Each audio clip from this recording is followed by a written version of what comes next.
All right, let's jump right in. If you're in the world of software, you're dealing with APIs every single day. The real question is, are you testing them the right way? Today, we're going to break down how to use Postman to make sure your app's backbone isn't just working, but is totally solid, secure, and ready for anything your users throw at it. Just think about that for a second. What if you had the power to know, for sure, that an app would work perfectly before anyone ever used it? Well, that power comes from testing its backbone, the APIs. This is how you catch those nasty bugs super early and build software that people can actually rely on. And you know what? We're going to show you exactly how to do it. Okay, so let's pull back the curtain and talk about this secret backbone that holds everything together.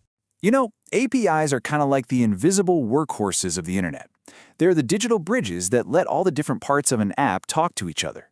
Think about those huge, complex apps made of tiny microservices. APIs are what make them feel like one seamless thing. It's how your phone talks to a server, or how a website can suddenly process a credit card payment. Honestly, without APIs, the modern digital world, it just wouldn't exist. And well, if those digital bridges are shaky, the whole thing comes crashing down. Seriously, just one broken API can mean users can't log in, their data goes missing, or the app just dies. That's why testing isn't some nice-to-have thing. No, it's absolutely crucial if you want to give people an experience that actually works. All right, so if we're going to test these digital bridges, we first need to understand the language they speak. You've probably heard the term REST thrown around a lot. Don't let the fancy name fool you. Just think of it as a set of rules, kind of like a grammar for the internet. It makes sure that when two systems talk to each other, they're doing it in a predictable way. It's by far the most common language that APIs use today. So why is everyone using REST? Well, for one, it's pretty simple and easy for developers to read. It can also scale up to handle tons of traffic. But the real secret sauce? It's stateless. Now what that means is, after each request, the server completely forgets about you. Every single interaction is a clean slate. This might sound weird, but it actually makes the whole system way more robust and a lot easier to manage. So if REST is the language, then Postman is our universal translator. And it's also our testing lab, all rolled into one. It's the tool we're going to use to speak that language, to send out requests, and then, most importantly, to check the replies to make sure those digital bridges are rock solid. Okay, enough talk. Let's get our hands dirty and actually make our first API call. You'll be surprised how easy this is. First, you just pick your method. Most of the time you'll use GET, which is literally just asking the server, hey, can you give me this piece of data? Next, you paste in the URL. That's the address you're sending the request to. You might add a few extra details, then you just hit send and see what comes back. See? That's it. Now, the first thing the server sends back is a status code. Think of this like instant feedback. A 200 means everything's great, success.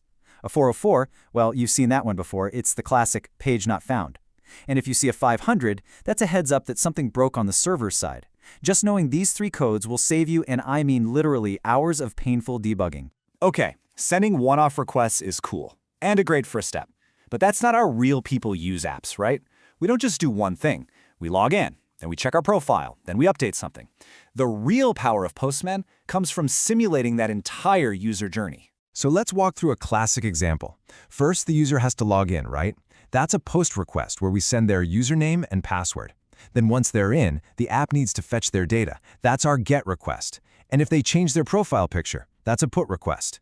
The magic here is that Postman lets you string all of these together, one after another, to test that whole flow automatically from beginning to end. And this is the real game changer. Think about it. After you log in, the server gives you a special token, right? Instead of you having to copy and paste that token into the next request, you can just use a variable. Postman will automatically grab that token from the first step and use it in the second one. This is what makes your tests not just automated, but smart. They're dynamic, they're reusable, and it's a whole lot less work for you. All right, let's bring it all together and make sure you've got this new skill locked down. So, what's the big takeaway here? It's this. Modern apps run on a backbone of APIs. The language they speak follows the rules of REST. And your new best friend, Postman, is the tool that lets you test those real user journeys to make absolutely sure the whole system is bulletproof. Look, what we've covered today is your launchpad. To really get good at this, you've got to get your hands dirty. The official Postman documentation is fantastic, seriously. And their community forums, an amazing place to ask questions when you get stuck and just learn from people who are doing this every day. So that just leaves one last question for you. You now have the fundamental skill to test and strengthen the core of pretty much any application out there. So, what are you going to bulletproof first?